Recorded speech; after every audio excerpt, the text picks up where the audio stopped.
This government obviously cares more about the badgers than it does for the over 150,000 rural workers. That basically, with the plans to abolish the AWB, Agricultural Wages Board, which will lead to an increase in rural poverty. The reality is that there will be a severe attack on terms and conditions of farm workers when they're forced to negotiate with the farmers themselves, rather than have the wages set by the AWB. Yes, we're here today, and it's good to see so many people here to highlight the problem that will be created if the Agricultural Wages Board is abolished, as this government proposes.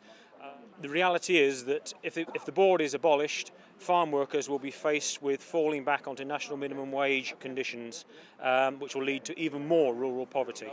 Currently, the workforce in agriculture is an ageing workforce. The average age is something like 55, and it's very difficult to attract young people in.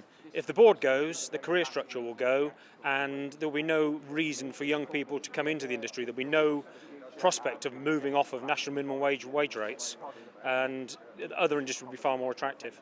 We want them to end this consultation process, support the board and retain the board.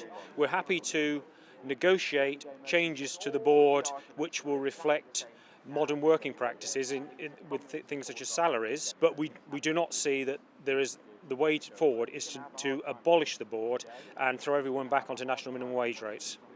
Okay. Many farm workers live on tied premises. They live on premises owned by the farms themselves. Will it have any effect on that and where they live and how they live?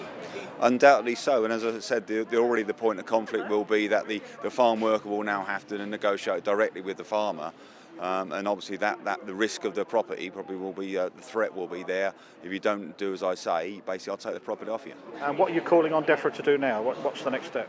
Initially, we want them to extend this farcical 4-week consultation period to allow proper consultation with all the relevant bodies, not selected bodies where they get what they want.